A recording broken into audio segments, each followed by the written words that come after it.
Fundamental contract law. Every first-year law student knows it. Something must be given for something in return. It's called consideration. Example, you have a house for sale. I give you money, you give me the house. Apparently, President Obama was playing golf when they taught that class in law school. Hello and welcome to Justice. I'm Judge Jeanine Pirro. Thanks for being with us tonight. Do you remember right after he was elected, President Obama ran to Cairo to give his first foreign policy speech where he proclaimed that he wanted to seek common ground with the Muslim world, that his was a new presidency, and that he was no George Bush. There must be a sustained effort to listen to each other, to learn from each other, to respect one another, and to seek common ground. As the Holy Quran tells us, be conscious of God and speak always the truth.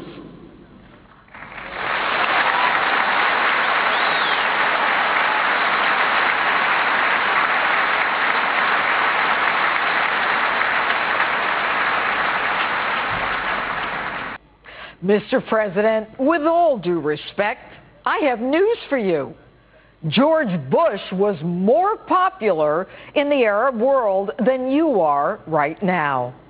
The truth? Your indecisive, unclear, and feckless foreign policy has literally run our relationship with that region into the ground. And here's the rub. You've been giving billions of our dollars to countries who not only give us nothing in return, but who literally hate our guts.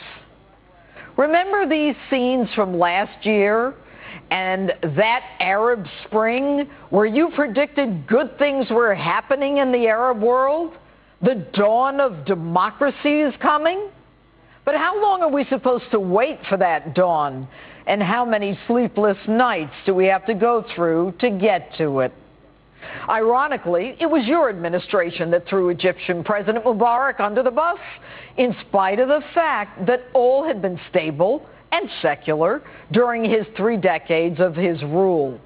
And then you praised the speedy so-called democratic election of President Morsi of the Muslim Brotherhood, who then proceeded to suspend the Constitution, institute Sharia law, and tolerate, if not approve, of the victimization of Christians. And then, when the Egyptian people had had enough, you still support the other guy right to the very end. Your deputy press secretary says that this interim secular government should refrain from violence and resolve differences peacefully with the fanatical Muslim Brotherhood. This after your crack Secretary of State had just praised that interim government for restoring democracy. Hell, why make friends when you can make enemies by simply being your wishy-washy self? And now that they're under a state of martial law, we tell the new government to resolve their differences through dialogue. Really? How would you like it if when the city of Boston was on lockdown and under a state of martial law, the Egyptians called on us to resolve our differences with the Boston bombers peaceably?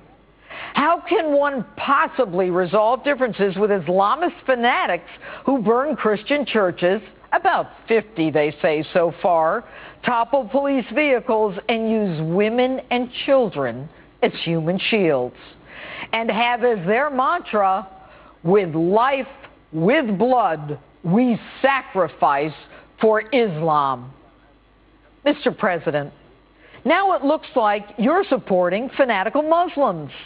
And to top it all off, you call on the new Egyptian government to release Morsi, who's now in jail, accused of murder. While you're at it, why not ask them to release Mubarak, who's residing in the same jail, and maybe they can have a go at it again?